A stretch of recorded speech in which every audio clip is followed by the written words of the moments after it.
playing my music.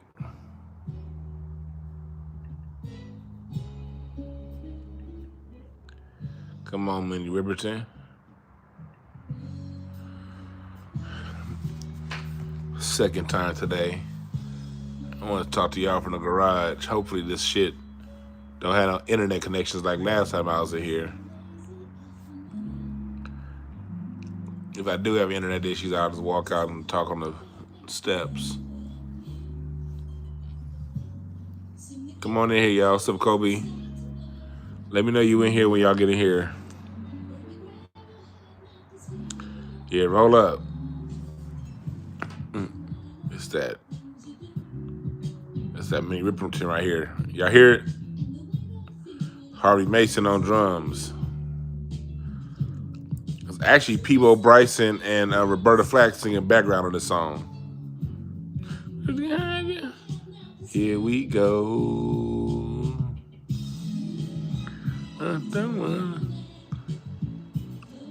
Come on in here, y'all.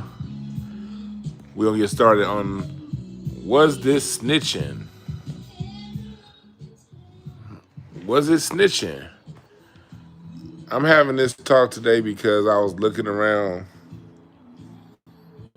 On Twitter. Like I saw a couple of Twitter spaces, and looking on YouTube, I saw that Young Thug, a guy that just got out that was just on trial, had a whole state of Georgia coming after his ass, talking about it was snitching. And what were they talking about? They were talking about, if y'all notice, I haven't been talking too much about that Puffy situation because I'm not looking at all the goddamn transcripts. And when you listen to the reactors, I'm seeing with this whole Puffy situation, people are dug in on their side. So with the stuff that people are reporting on that gets released, really comes down to whoever you're rooting for. Because I'm saying things that look like Puffy ain't did shit. When I listen to some people, then listen to other people's like he's the worst criminal on earth. So it's still coming out. But basically what happened was that, and we've been knowing about this story for about a decade now. Plus, Kid Cudi, a lame rapper. I don't like him. He says all kind of questionable weird shit over the years. So I'm not the biggest Kid Cudi fan, but anyway, he was apparently dating Cassie at the same time Diddy was. And Diddy apparently firebombed Kid Cudi's car. And so now that this trial is going on, Kid Cudi went to court and he testified against Diddy for firebombing his car when cross-examined because he was subpoenaed. So in Kid Cudi testifying against Diddy, these people, these Negroes out here, are saying that he snitched. And I'm like, I'm not the biggest Kid Cudi fan, but that dude ain't no gangster. Chat room, am I wrong? Has Kid Cudi ever framed himself as some tough guy gangster? Am I wrong, chat? But from what I remember about Kid Cudi, I tried to listen to his music, but I didn't like it. So so I didn't like his music, so I'm not gonna sit there and act like I listened to a few songs that came out, but Kid Cudi never kept my interest, so I never really dug into his sound like that. So I could be wrong, but from what I know, yeah, that's right. Okay, you're a big Hank. You say Kid Cudi is in that middle square. Okay, that's what I thought. That's exactly what I thought. He's a square. I'm like, but I'm not gonna sit here and act like I listen to all of his music. So It could have been something in his music that said he was a gangster. I wouldn't know because his music doesn't interest me. But he's a square.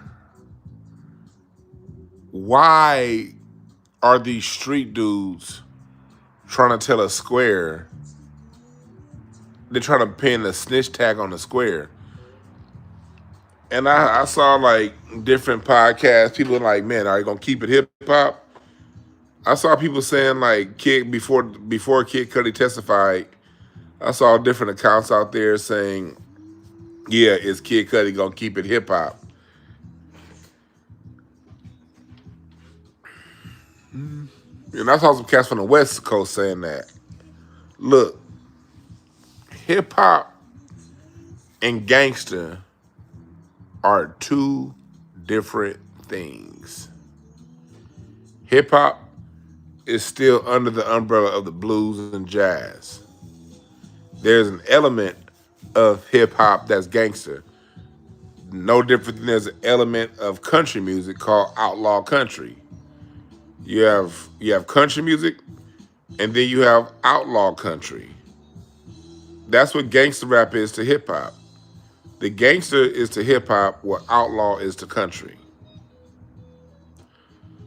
Most niggas don't even know about out genres like outlaw country. Then you got heavy metal, and you also have death metal. Death metal that talks about death. Different genres of music have subsects that deal with the underworld.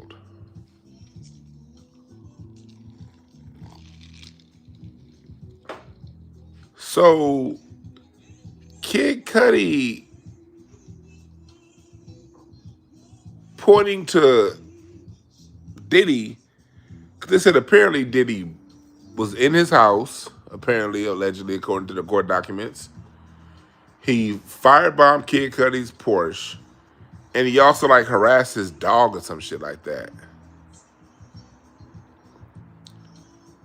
He ain't no gangster.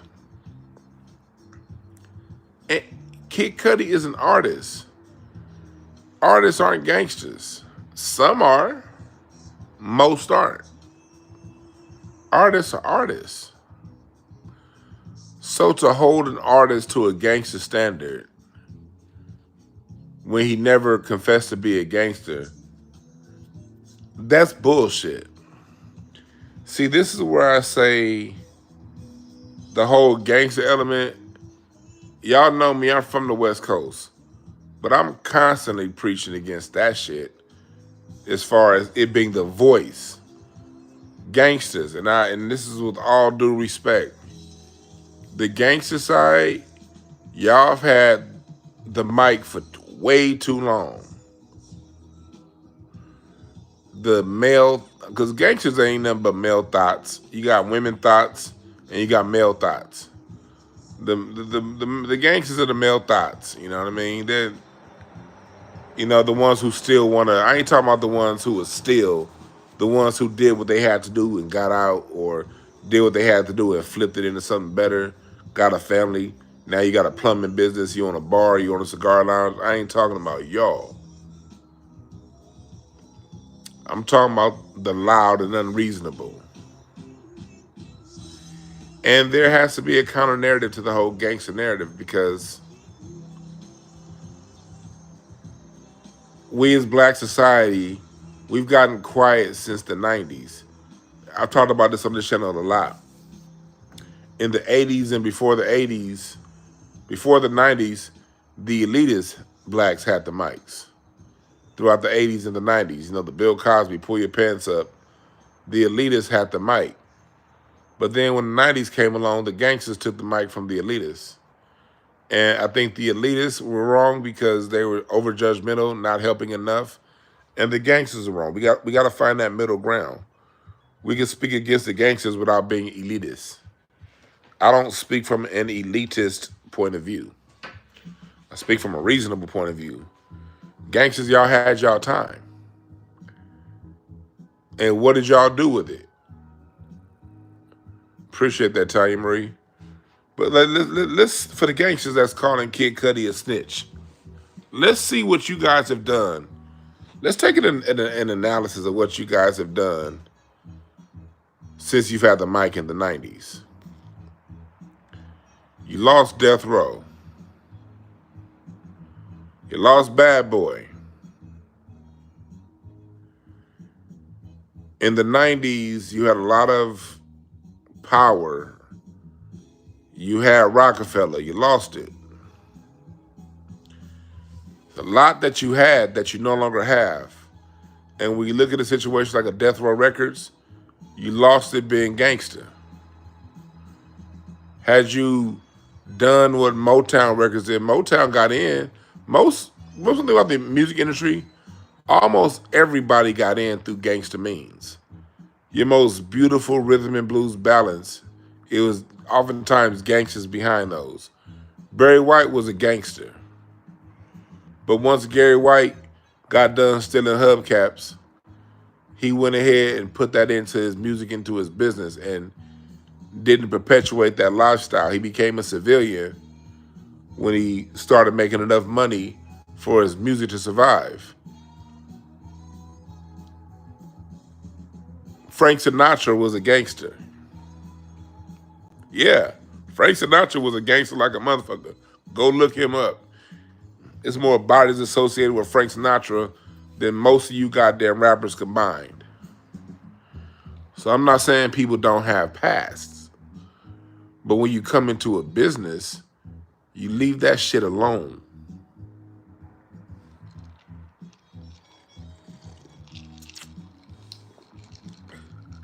You leave that shit alone.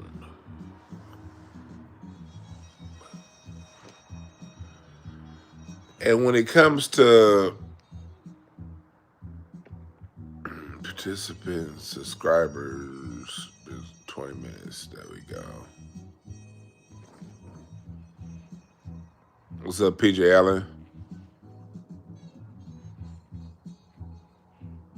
And another reason why, this is Ronnie Laws on the speaker. Friends and Strangers. He made this after he left Earth, Wind & Fire. He was an original saxophonist for Earth, Wind & Fire before the Phoenix Horns. And he left Earth, Wind & Fire and went solo and made, this is one of his hits he made, Friends and Strangers by Ronnie Laws. But back to the gangsters.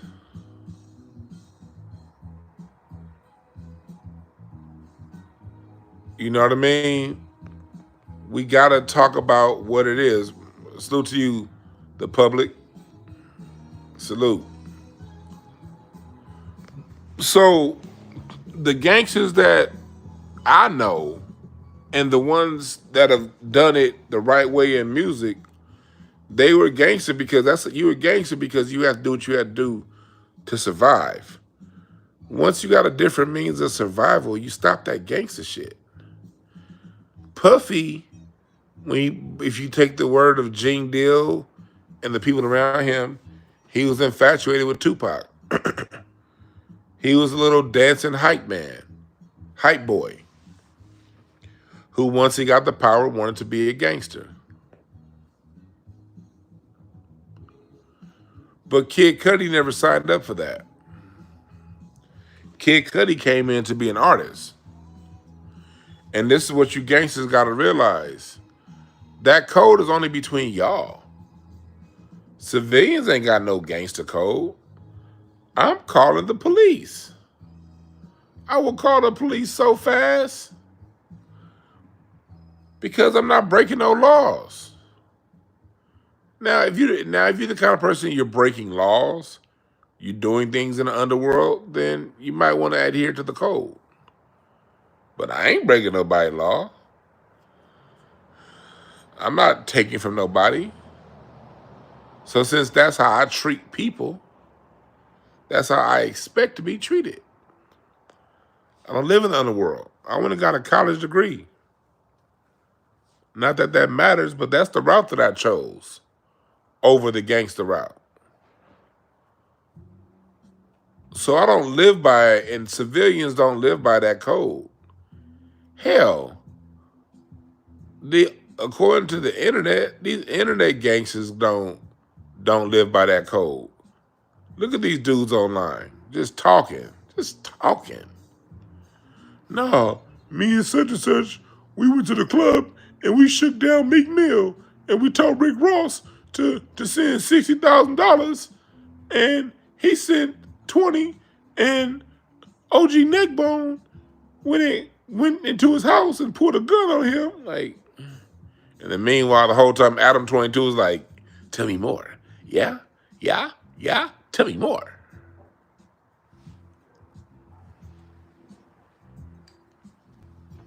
So the streets don't even adhere to this code.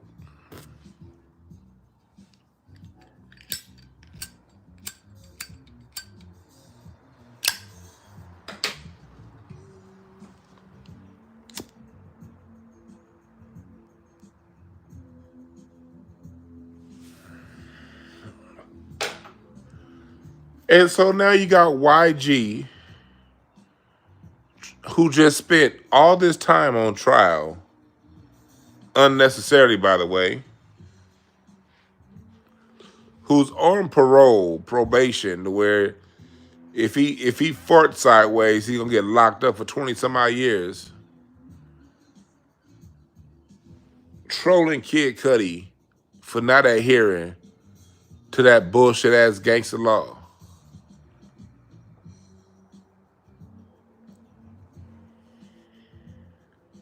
That's right, Bree, LAX. You knew he would get labeled a snitch, and it's just ignorant as fuck. Carl Anthony President, you know, free neck bone. But where has the whole gangster persona hasn't gotten us anywhere. It's like 90%, 85% of the blocks that y'all a gangster this, gangster that with,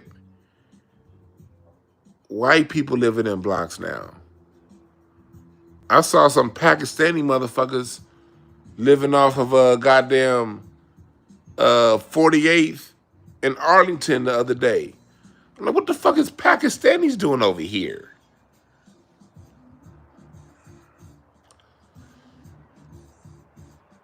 You lost. Hey, dudes that's always talking about keep it gangster this, keep it gangster that. It's over.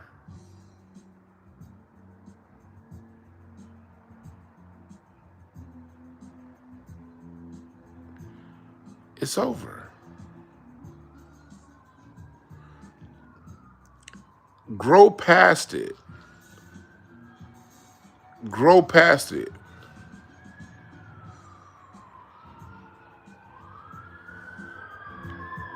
Move on. Because, like I said before, the gangsters I know, them dudes, they own cigar lounges now.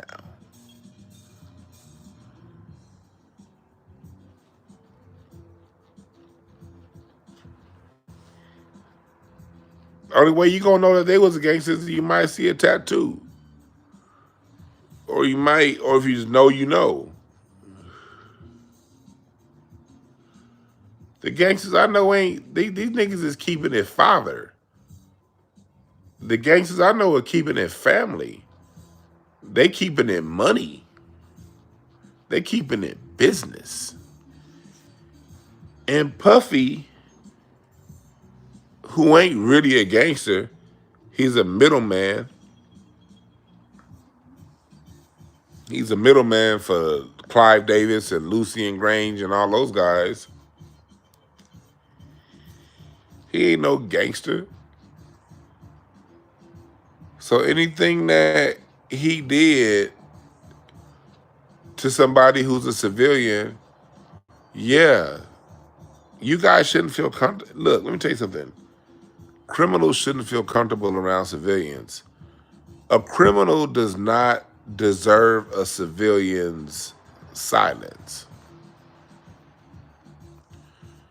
Puffy could, when he was on the streets, he could buy silence through threats, through payouts or whatever. But he's not in a position to buy silence now. You don't deserve anybody's silence if you steal from people, if you take from people. We gotta stop this whole supporting that code of silence. And all of us don't do it, but a lot of us do. We gotta pull this whole reverence and silence support of all these gangsters because it sounds cool on a record. We gotta pull that silent support. You don't have my support.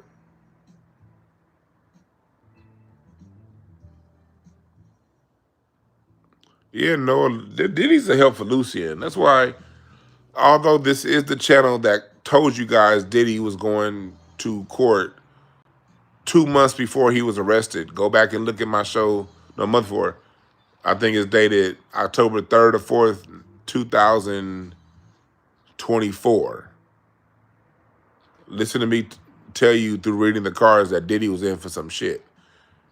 Look all throughout the channel. I am not a Diddy supporter at all because he's one of the main people that's responsible at the direction of people like Clive Davis for killing R&B. So I don't got nothing for him.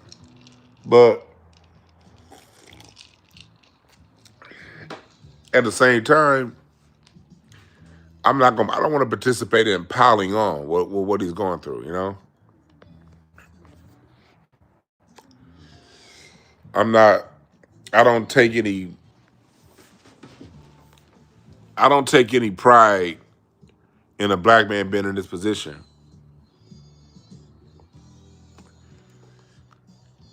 But he put himself in that position, so I'm not going to defend him either.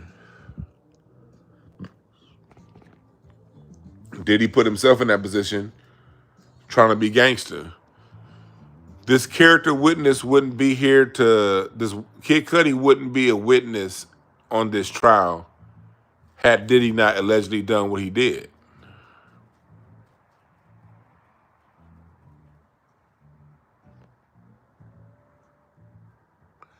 What's all this? Why does Kid Cudi have to be silent?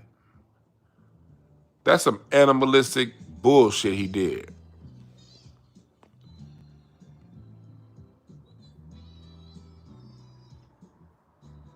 Oh yeah.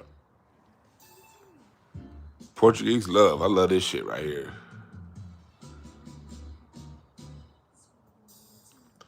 Big Hank said, meanwhile, they're trying to secretly sneak Louis C.K. back into the mix. Of course they are. Yeah, Tisa Tales is cooking Diddy. She is. I'm listening to like Tisa Tales. I've been listening to Tisa Tales updates, Gene Deal updates. I listen to a few Willie D live updates. You know, different people, and a few other sites I can't think of off the top of my head.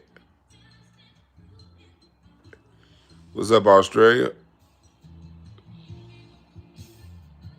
Yeah, the universe always comes to collect when karma is old. And they try to let Kevin Spacey in too. The universe always collects when your karma, and your karma cards are always going to be six of diamonds. Six of diamonds is a karma card. Four of spades. When that four of spades cards comes up in your deck, when that six of diamonds card comes up in your deck, it's time to pay. Positive or negative. What you pay is what you owe. It depends on what you've been putting out. You pay what you owe. That's what life is. That's why I was able to call Diddy's, what happened with Diddy in the cards. Because in the cards, he had a six of diamonds in his year. I was like, oh, this is a karma year for him. And if you go back and listen to that show, I mentioned how it was alleged that he did that shit to Kid Cudi's card. And I was using that as an example of a lot of the debauchery that he's been laying down.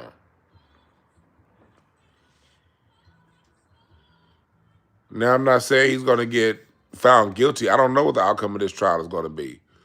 But let's just say, let's play devil's advocate because he has been acting like the devil.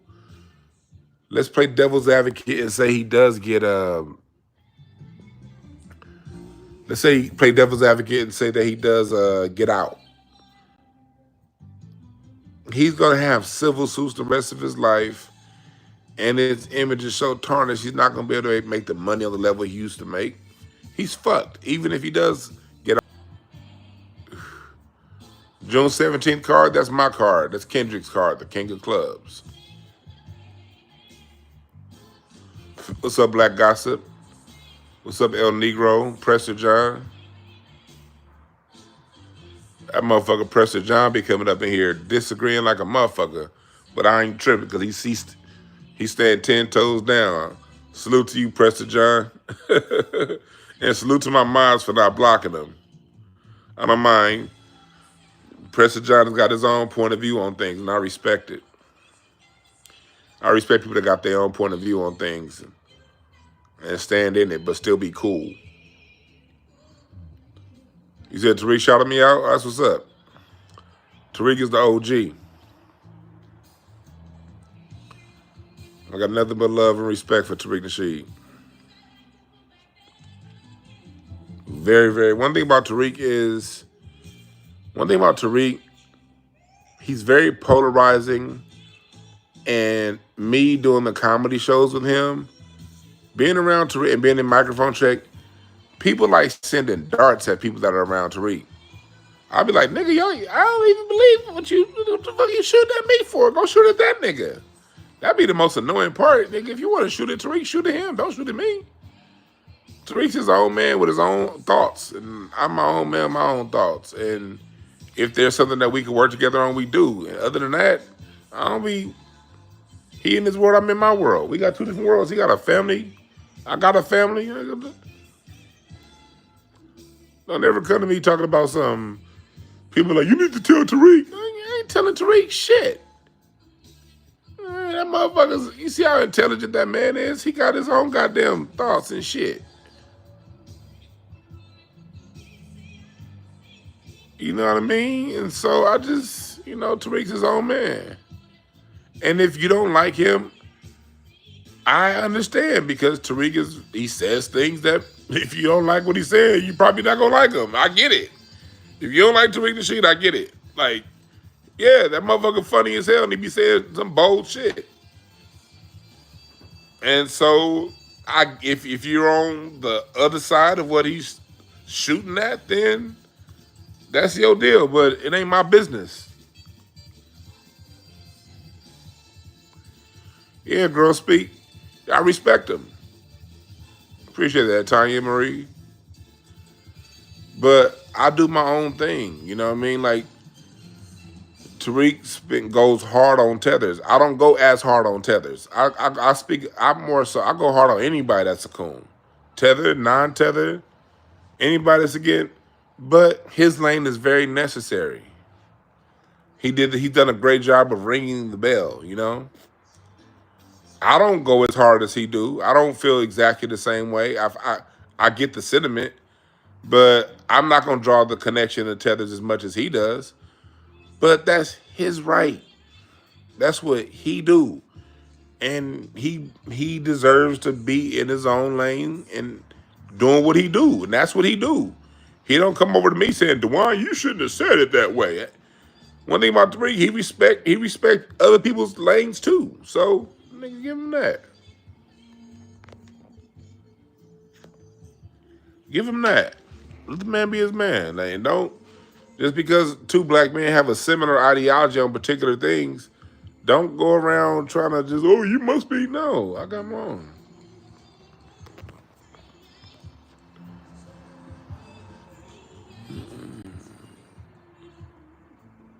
You dig? Good, but me personally, I don't like... Part of the reason why, I'll never go as hard on tethers is, well, I do go hard on tethers. I don't like to conflate tethers with immigrants. Like, one of my best, anybody who's known me for a long time on the channel, y'all know one of my longest standing friends in life. I met my boy Ronnie the same time I met my wife in middle school. Overripe Middle School. He's an Indian immigrant, an immigrant from Tanzania by way of India, who came to America when he was 5. And he's a cop. Somebody I just, like, I've been knowing for 30 years now. You know? Yeah, we check tethers. We love the diaspora.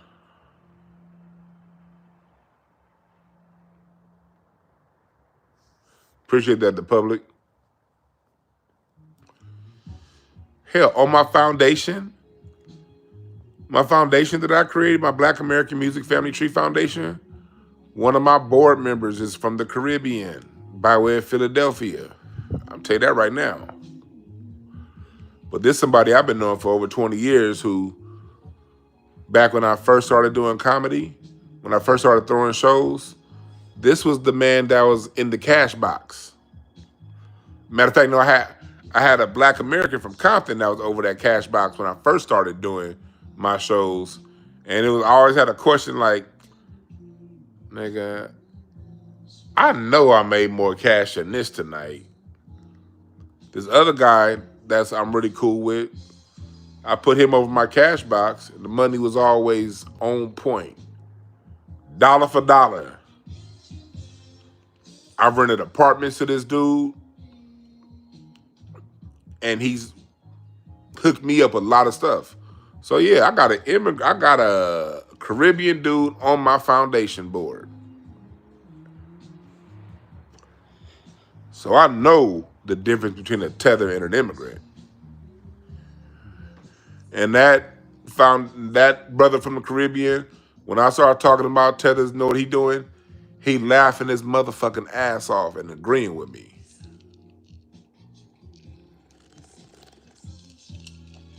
So I ain't got no issues with immigrants.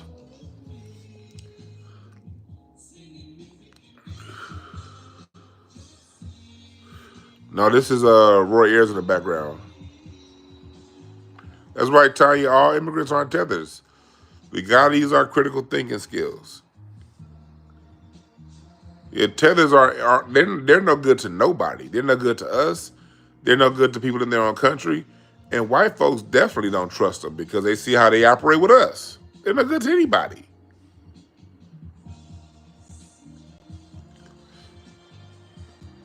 Like coons. This is a song called "This Side of Sunshine" by Roy Ayers. This side of sunshine. I love this song. This Side of Sunshine by Roy Ayers. Y'all need to join the Patreon. We be having some real good music talk.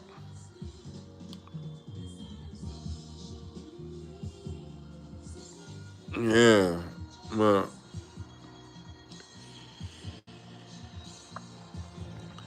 and that goes back, and that actually what we talking about with the tether, that ties into what we're talking about hip hop and gangsters. Like gangsters, in some ways, they tether themselves to hip hop. You got Jamaican tethers like Kool Herc and Pete Rock and Busta Rhymes, and you got gangster tether.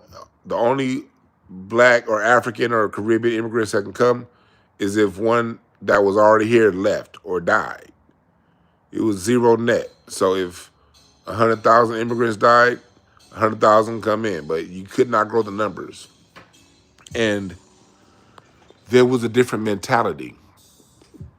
The immigrants that came in the 1900s, they came over here to fight.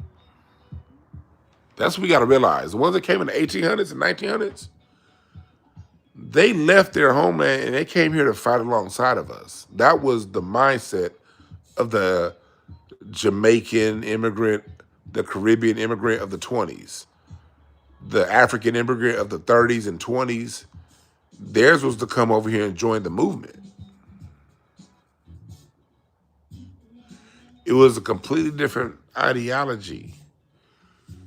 And when the United States started allowing bigger numbers of immigrants, they're very selective about who they allow over here. They got very smart about what kind of black people they allowed over here.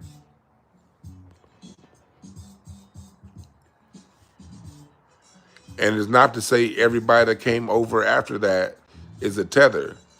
But let's just break it down. When you go through that long process to leave a country to come here, most likely your number one priority is to get it. Is to get a better living.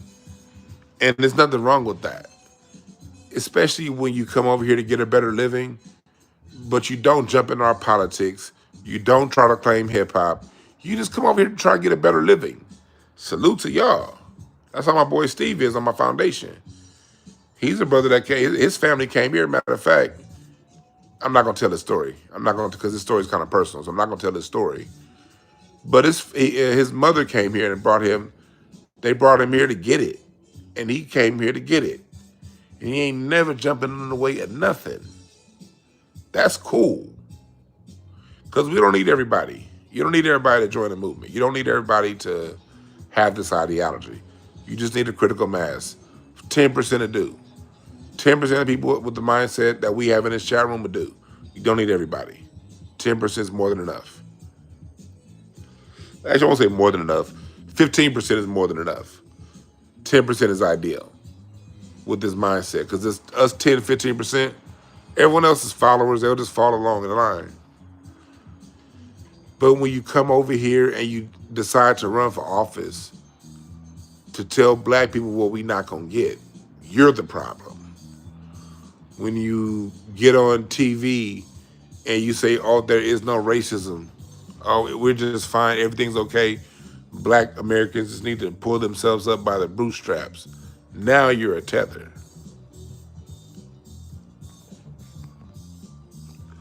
You come over here and just mind your own business and get it. You're just somebody else over here minding your business and getting it. I'd rather see you get the money than some goddamn hillbilly. That's right, Big King. Oh, yeah, don't be coming around calling Juneteenth a ratchet holiday. And if you ask me, that's not a lot to ask. But for those out here, I'm doing for Black Music Month early. I've already gotten a fair amount off. I'm doing signed versions of my Black American Music Family tree. Either the canvas or the picture poster. Anywhere from starting at 200 up to 350, depending on which sizes you get. And the sizes that I'm offering in these posters are different than the sizes that you can order. So that you understand and know that this is a little bit different. I'm also giving certificates of authenticity with each one. All right? But email me if you're interested. The price range is $200 to $350, depending on which one you want. I'm raising funds, y'all. What's up, Aaron? Email me info@dewanb.com if you're interested. The price is between $200 and $350, depending on if you get a canvas or a poster paper.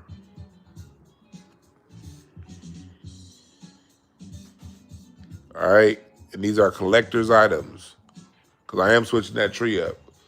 I told y'all a year ago I was gonna switch it up, but I've come across like 20 new genres. I gotta make sure. I'm gonna come up. I'm probably gonna wait till the end of 2025 to come out with the new edition of the tree.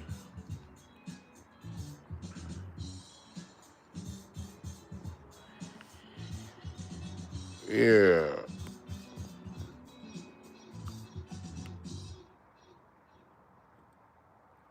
So understand that. Yeah, we call out our sellouts. So if we call out our sellouts, we definitely gonna call out your sellouts.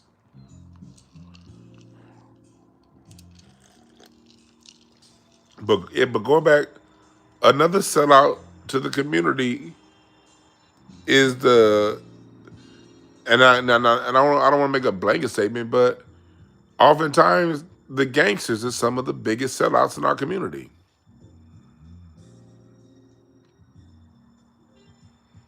Think about it. most of the time, do you hear the people that's talking about we our own worst enemy? That be them niggas in the streets. Chat room, let's tell the truth. When you hear that we's our own worst enemy talk, that be the ratchet brides, that be the ratchet niggas. That be the niggas out there living foul. Those be the first ones, and then they want to come around. Look at the whole Gilly and Wallow podcast and what they be talking about. You niggas was in jail. Talking about something we need to do better and we need to get our business. No, that was y'all. The rest of us didn't we didn't want to live like that. We just couldn't afford to live on a better side of town.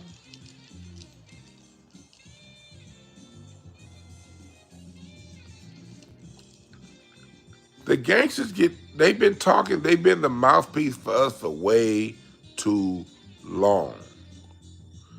I'm not saying they shouldn't have a voice, but they can't be the main voice anymore, black people.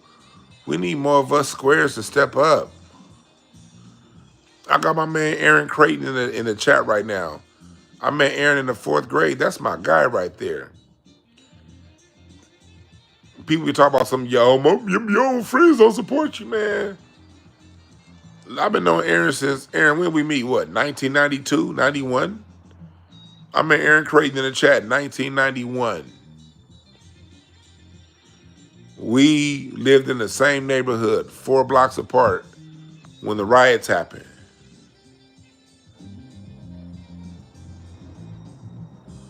When the riots happened, I lived on Chesapeake. He lived on, what street was you on, Aaron? You was on West Boulevard? And Chris was on Murfield? Our neighborhood got burned down. Me and Aaron Creighton's neighborhood are like the 7-Eleven that was across the street from our elementary school got burned down. The boys market down the street from our house got burned down. The Thrifties, the warehouse. We was in the middle of all that shit, man.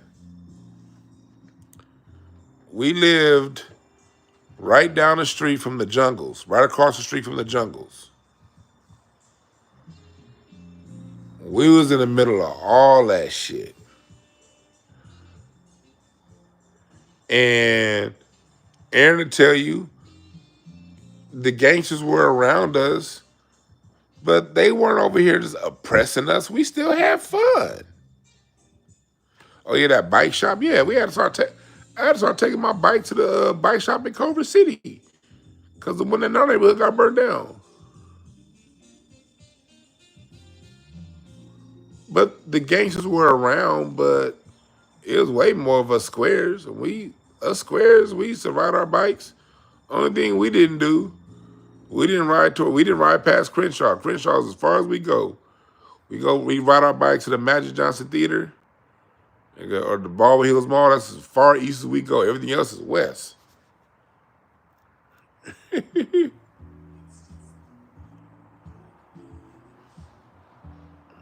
Yeah, man. Art swings and things, a liquor bank. Yeah, as far east as we went, though. Everything else was west.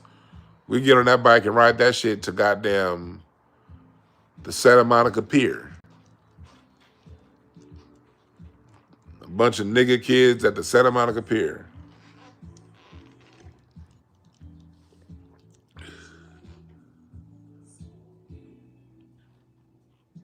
Yeah. Hell yeah, that's far. But we was all over the city, man. On our bikes.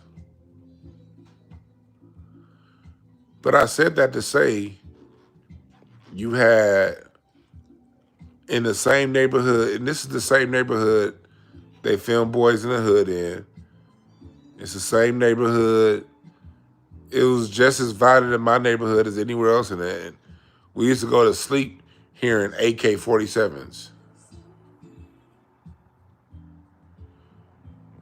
Like the soundtrack of our neighborhood was Tech 9s, AKs, especially my block. Aaron lived further up at West Boulevard. On Chesapeake, though, we had them Rodeo Lane apartments across from us. Shit, them niggas are shooting 2-3 nights a week in the Rodeo Lane apartments. Like, god damn. Aaron saved, we have another friend named Chris. Aaron saved his life. It was a drive-by in our elementary school. Aaron, like, Chris told me the story. I stayed home from school that day. I was sick, but I heard the gunshots. And Aaron, like pushed Chris to the ground. We in the 4th grade. We was having drive-bys on our elementary school campus. And I mean, it happened more than 4 or 5 times. I was so jaded, like when Columbine happened, there was like a school shooting. I was like, nigga, our school got shot up how many times? And that's why, like, squares like me got to start speaking up more. We was there too. But the quote, like, you gangster niggas, y'all made it hard on us.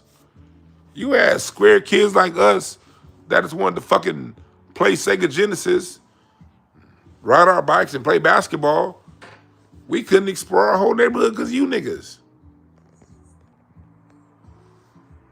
Now white folks roam them same streets with no fucking problem. Fuck out of here, nigga.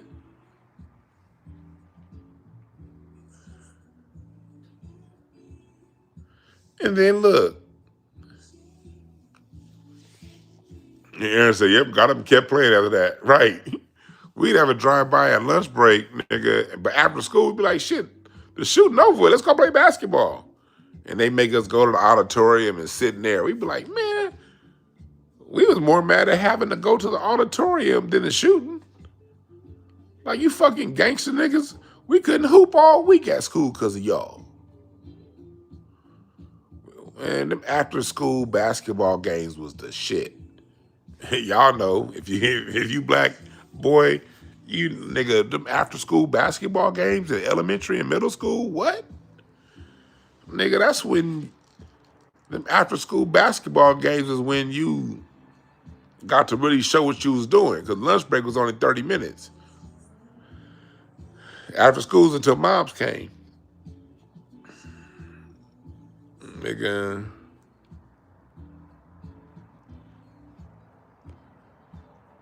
We was more so mad that we couldn't play after school basketball than the shooting.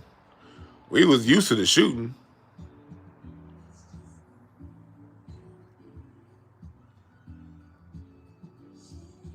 Man, I used to hoop in fucking Dockers and Timbs, nigga. Let's go. Elementary school and middle school, I'd be in a goddamn polo shirt, some Dockers and some Timbs. Nigga, let's go to work. Let's go. Fuck out of here. You know what I mean, niggas? I went to work on in some Timbs and some Dockers, nigga. Dockers was a shit back in the 90s. Yep, some heavy ass Timbs. Let's go.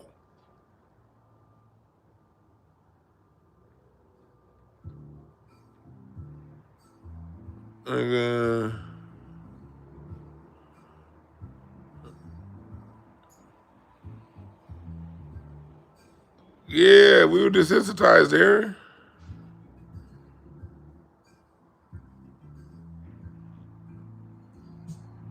Yeah, that was just... Yep, that's right, Tremont. No, yeah, yep. Somebody else, that dude, Pro Surfer Wave says stop it, cap. But Pro Surfer Wave, keep looking at the chat. You come from you come from a different era. If you come from the 90s, you hooped in Dockers and Timbs. If you was in middle school, elementary school, you don't give a, high school too, you don't give a fuck. I didn't start to need to wear shorts and basketball shoes until like I was like 20. When I was 20, now I had to be in basketball shorts and some hooping shoes. 17, 18, 19, nigga, what? I'm hooping in it. Whatever the fuck I got on.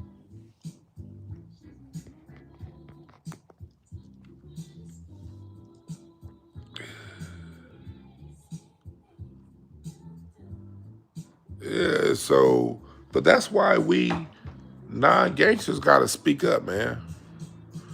We got something to say too. we got something to say too. We had to share neighborhoods with you gangster niggas. And oftentimes, y'all made it suck. I'm just telling the truth. I hooped that Rancho Cienega Park. Let me see that picture still down here.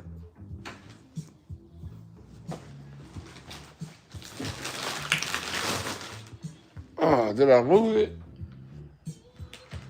Oh shit! I think I took it back upstairs. Let me see something. Did I take it back upstairs? Oh, here it is.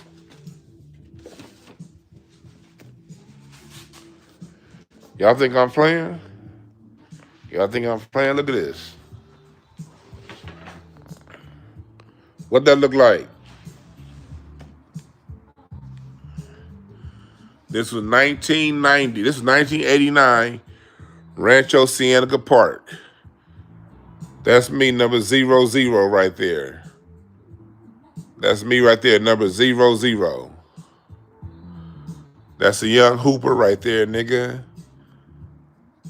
Told you, look at that belly. That belly, my belly been here my whole fucking life, nigga. And I still beat your ass on the court. That's what we talking about, nigga. Fuck you mean cap. I got the pictures to prove it, nigga.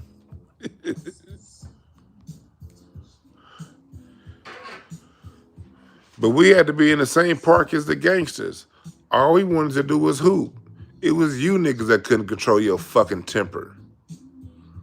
Or it was y'all that done did some shit last week to some other neighborhood.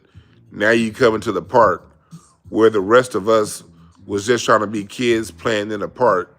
And now we having to duck straight bullets because we standing next to your ignorant ass. I want to know, to all my gangsters out there that may be mad at what I'm saying, have you ever thought about that? The collateral damage you caused to those of us who didn't want to be a part of it? Have you ever thought about that?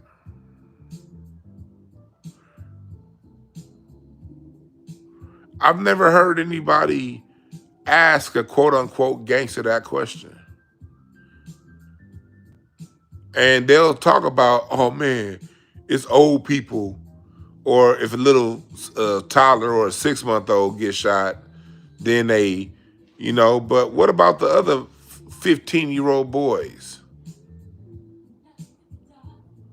Because what would have happened? What happens when 15-year-old innocent boys get shot? Well, someone was shot in a gang-related shooting. Well, the nigga that was shot wasn't a gangster, but he still gets grouped with a gang-related shooting.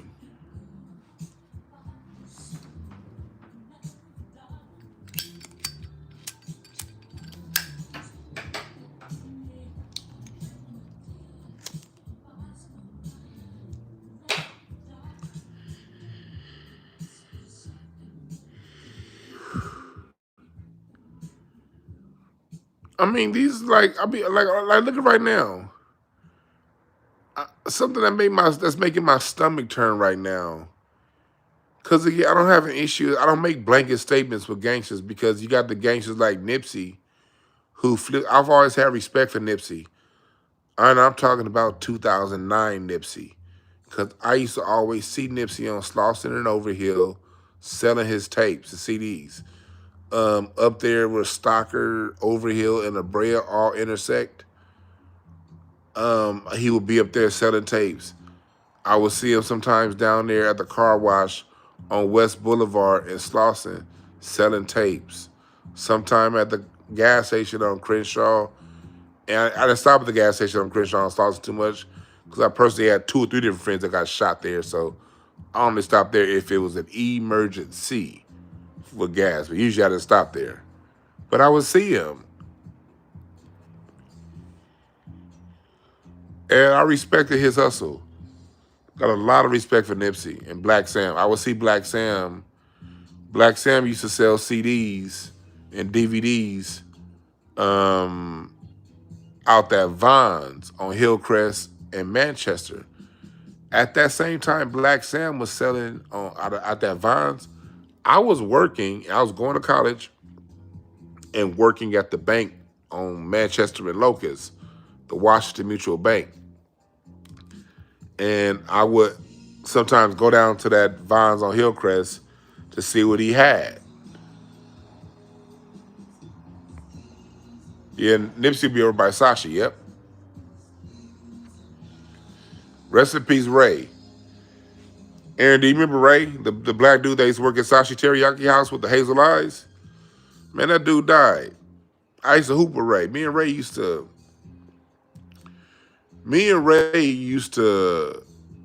because Venice Beach we weren't paying for parking. We ride our bikes to Westchester Park and then to Venice Beach. And then when I got my F-150, we put our bikes in the back of my truck and then go to Westchester Park, hoop from like 11 in the morning to like 3, get on our bikes, go to Venice Beach, and hoop from like 4 to 7, get on our bikes and come back to Westchester, and then drive home from there. Yeah, Ray died about right during the pandemic. He had a heart attack right around the time of the pandemic. He was young. Ray was only like in his late 50s, mid 50s. But he had like a heart attack sometime like around the pandemic. If you went to Sashi Teriyaki House anytime in the 2000s, in the 90s, 2010s, you knew Ray.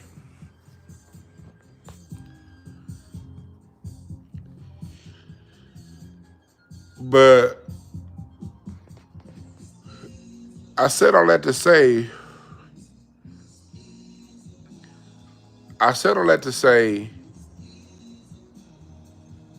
I'm looking on that show and I'm watching this, and I don't want any smoke, but I think it was just sad. First off, the Danza Project asking a question to Whack 100 about some tape with Nipsey.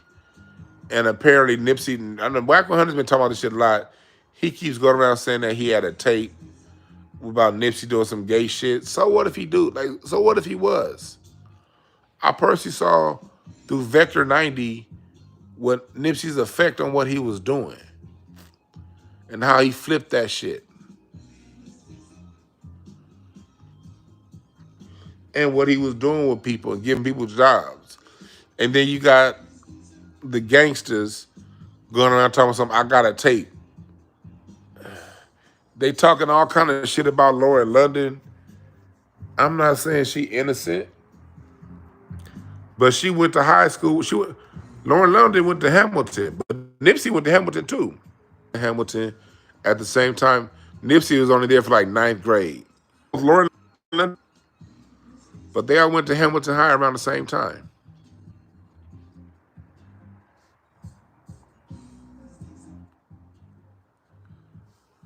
You know, and it's just certain things. You talking about a dead man, and these are the gangsters. And y'all saying Kid Cudi shouldn't have told on Puffy? Kid Cudi never claimed gangster, but you got the people that did claim gangsters talking about a man's bedroom escapades. That's dead.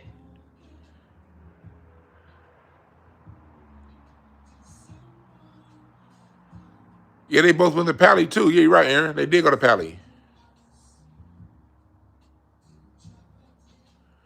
These niggas just talking about Nipsey.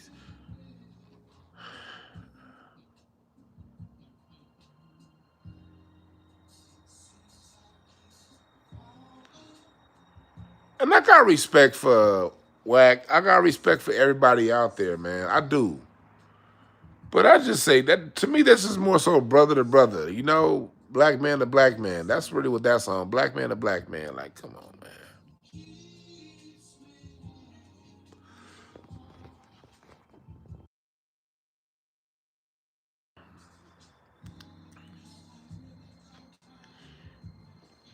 Because I'm saying, and I believe, like, if you say you got it, you got it. I'm not gonna say he don't have the tape. I'm not gonna say he hasn't seen the tape. I'm not gonna say a tape don't exist. I don't know. I wasn't there, so I can't. I'm not in a position to say that he's lying.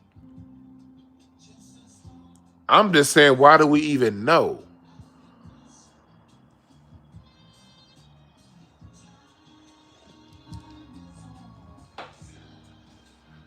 I'm very connected here in LA. I know a lot of stuff.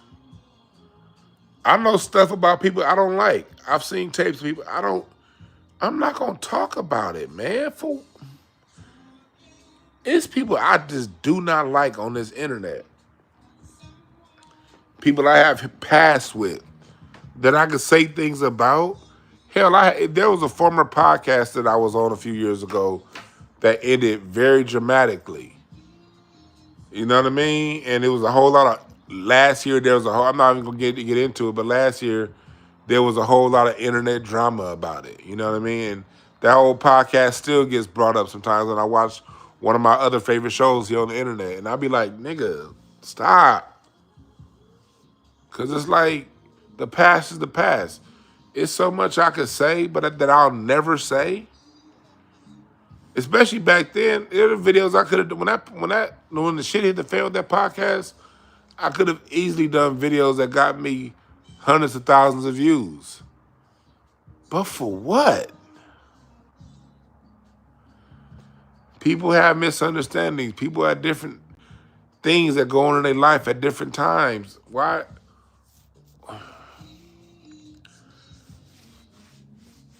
I don't know. Maybe it's because I got other things to talk about. Some of these niggas ain't got other shit to talk about, I guess.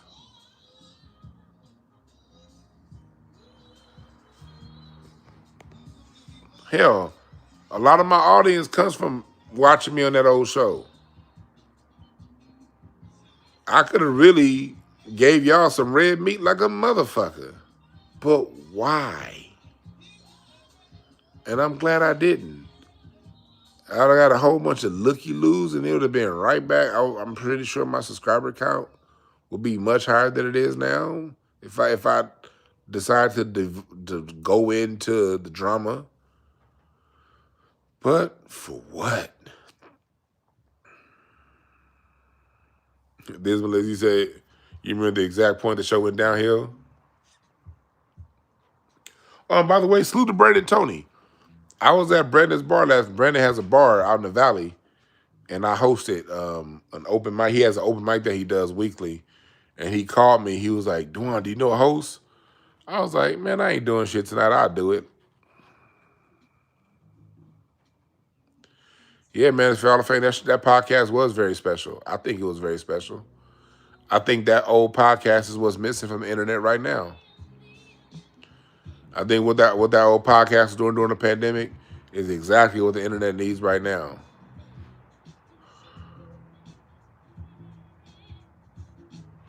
But all things aren't meant to last forever, and shit happens.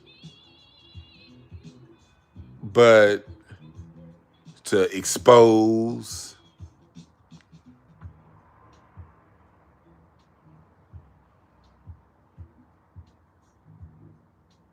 no.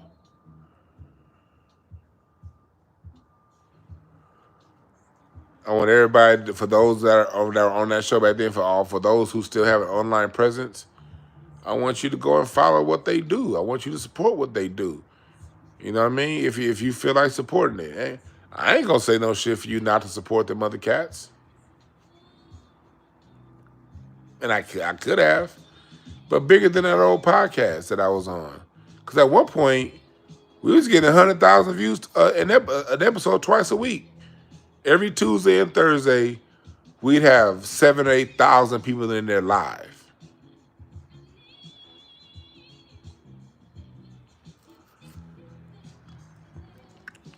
You know, wouldn't know what the fuck we was gonna talk about until we got there, until the subject was brought up. Then we're like, oh, we just give our natural point of view. Wasn't nobody putting on no extras. Wasn't nobody trying to overtake people. That I will say this about that old show that I was on. That's the one I can say this. It's the one time I can say that everybody in that room wanted it to work. All the other drama, I'm not a part of it. But 2020, 2021, like everybody in that room wanted to make it work. Wasn't nobody trying to say I want to take this from that person. Wasn't nobody trying to say I want to be better than this person. Everybody was totally just cool with their position.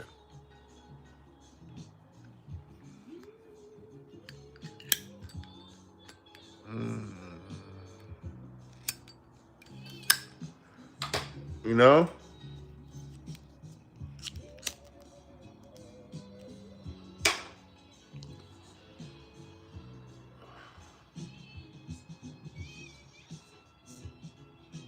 So we gotta know that, everything ain't worth it, man. And then hell, I'm from LA. You know how many times I've been in the club and I've seen shit happen? I've seen this person with that person. And not just the club, fuck the clubs, the open bar parties, the shindigs. And this channel could be very popular, not just from what I know about people in Hollywood and in music, but also basketball, NBA. Like, I remember it was a fight after a game when the Cleveland Cavaliers, I was in Cleveland, and the Cleveland Cavaliers played the Boston Celtics. And I was in the tunnel after the game, and I saw a fight between two players. And this is when Twitter was really starting to really get cracking. I could have really leveled my Twitter up by reporting on that shit. But why would I put something out there that could potentially take money out these two black men's pockets? All because I want to clout chase on Twitter. I'm talking, yeah. I told y'all know that story. Biz Martin knows the story. I think Slider knows too. I was 15 feet from Michael Jordan when he cussed out Chameleonaire at his party. That's back when Facebook, I had my sidekick. I could have went to Facebook. I've been on social media. I was on Facebook when that shit was for college kids only. Facebook, Instagram, Twitter, MySpace. I was on all this shit when it first got started. I could have tweeted all kind of shit. I was 15 feet from Michael Jordan when he cussed out Chameleonaire. People who know me, I remember when Chameleonaire about 10 years ago, and he told his side of that story. I probably had 25 messages from people. Hey, Dewan, did you do that? Man, you told me that happened. I know you weren't lying, but yeah. Oh, it happened the way you told me it happened. Yeah, nigga, I was 15 feet from Michael Jordan when it happened. I came here to say I've had a very blessed life. It's nothing but God and me being in alignment with my spirit, because 99% of it I didn't pay for. I was just around the right people, knew the right people, kicking it with the right people. But I've never used that to expose people.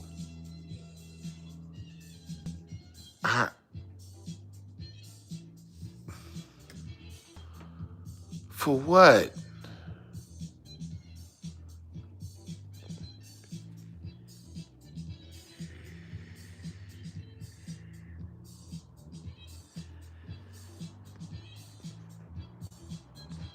Like, all money ain't good money. And did that contribute to my slow roll in my rise on social media?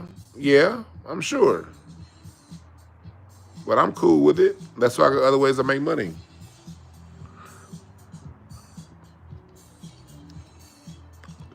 So that I'm not reliant on breaking a story that's going to expose somebody.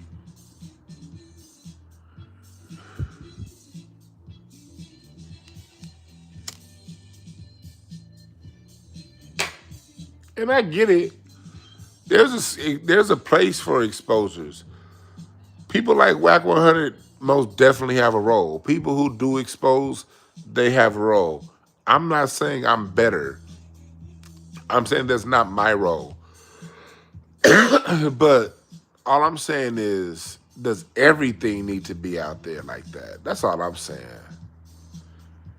You know, Whack 100 putting Big U in jail, I don't give a fuck about that. If y'all say he did, if y'all say he put loose cat, I don't get into who, but them niggas is criminals. So I'll go, like, if somebody putting criminals away, then shit, I don't mind somebody exposing criminals. If somebody took from somebody else, yeah, expose their motherfucking ass. I don't give a fuck. I don't believe in protecting criminals. I don't give a fuck. I'm very clear about that. I don't believe in protecting criminals. expose criminals. But people who are dead and okay, we find out this information about that person. What does that change?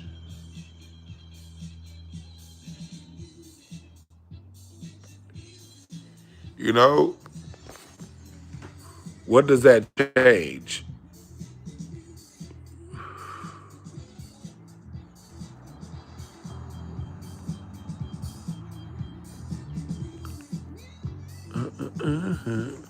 Advance free.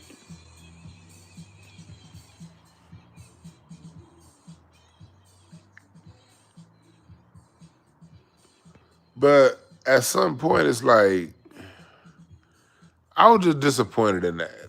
Again, I'm not here to,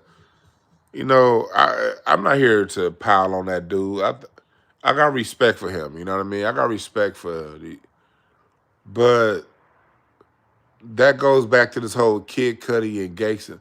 Why are people piling on Kid Cudi? He ain't a gangster.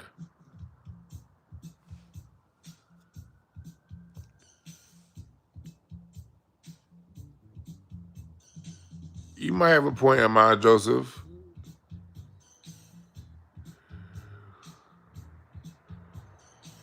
And plus, Nip got children that still gonna have to live, and like, what does that advance? Some stuff is just like, come on, man.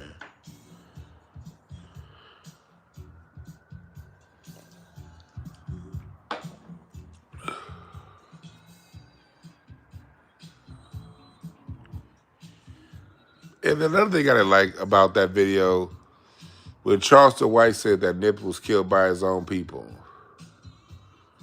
No, Nip was killed by them people.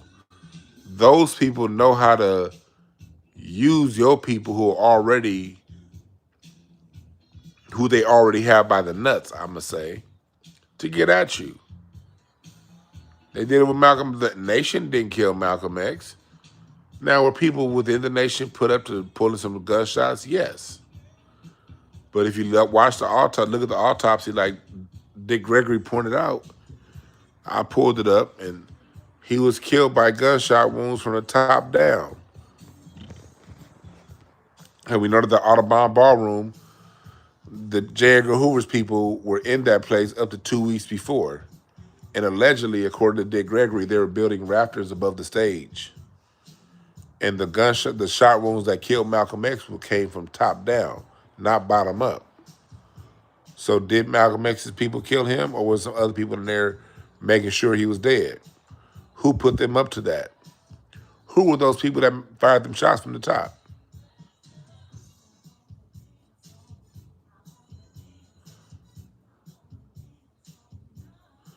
The nigga pulling the trigger is not always the figure that's drawing the bigger picture.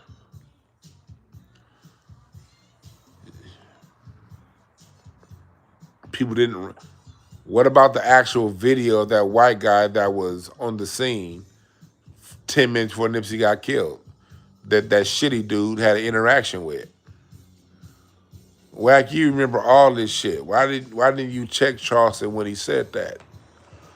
And forget, I'm not even gonna put that on Wack. I go back and look at my show. I did a show in 2021 or 22. Go look it up on Nipsey and what happened on the report that was released in The Guardian about Nipsey's murder that had a lot of fingers pointing towards the police.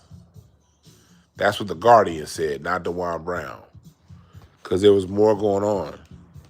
Because Charleston said, well, why couldn't they protect Nipsey? Because you couldn't necessarily have heat up there at the Marathon store. I'm not saying some brothers didn't have some stashes for it. I don't know. But the LAPD used to raid the Marathon all the time. This isn't something that I read. Now you can read it, how they would arrest people, leaving it all the time and harass people. But I used to live on Slauson and Overhill, and I had to pass Crenshaw and Slauson, sometimes 4 or 5 times, 6 times a day, going back and forth. Especially if I was going to see my grandparents. And that's back when my grandmama was still alive. So when my grandmother was still alive, I was always going over to that house 2 or 3 times a week. Or going to go see my Uncle Jesse off of Slauson and Main Street. A lot of my life was lived off Slauson. So I had to pass that Marathon store a lot. And too many times I'm going past and I'm seeing all these cop cars, got all this shit blocked off. Now I got to make a right at West Boulevard and go down to Hyde Park or go up to 54th, make a left, go up to 54th and go around because they raiding this shit again. God damn how many times they're going to raid this fucking Marathon or Slauson Tees. That was the environment. I'm coming west on Slauson at the Crenshaw light. I see 27 fucking police cars. Let me go ahead and make this right. They raiding the Marathon store again.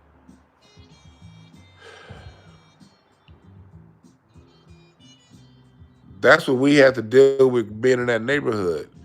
And you got some nigga from Texas talking about why. Nigga, you know why. You just want to get some clicks and views off that man's death. You know why. I know you've heard people talk like me before about this. And if you don't want to believe my black ass, go read The Guardian. It talks about how many times that place was harassed. And they're doing the same right now with Marathon Burger.